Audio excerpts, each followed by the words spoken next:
be doing a 2-for-1 soap today and just doing 2 small batches of this. This is going to be goat's milk and natural soaps. The reason I'm doing this is I'm trying to get more on a schedule of doing my natural line once a year.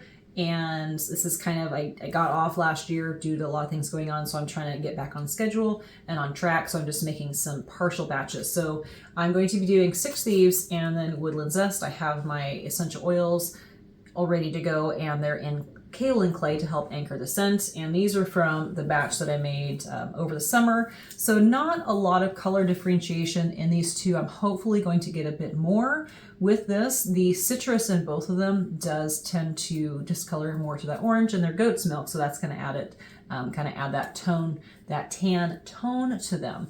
So the Woodland Zest, I have to look at my notes because there's a lot of essential oils in both of them. The Woodland Zest has Litsea, Orange Valencia, fir needle, a tiny touch of clove, and a tiny touch of the cedarwood. I also do, that's this one right here, and I need to stir it, but I have coffee grounds in it, for some spent coffee grounds in it for some gentle exfoliation, and then that kaolin clay. I'm going to do a 3/4 of the batch with this, and then I'm going to do about 1/4 of the batch with some turmeric in it. No, I'm just kidding. This has a turmeric in it. I'm going to do 1/4 of the batch with nothing in it. So no color, no fragrance. So hopefully get some swirls in there on that. So this one, I did do that, but that, I think I maybe did a hanger swirl too much. So I'm gonna probably do some drop swirls, see if we can get some color differentiation in there. If not, it'll be fine. Okay, and then the 6 Thieves is clove, sweet orange, eucalyptus, rosemary, tea tree,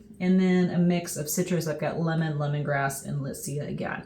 So this one, again, you can't see as much of the color differentiation. So similar to this one, I'll do the bulk of it with the fragrance, and then I'm going to do a drop swirl of cocoa powder. So that'll give it a nice kind of a light brown. And this one, you probably can't see it in the video, but I do have some swirls in there, but I did a hanger swirl.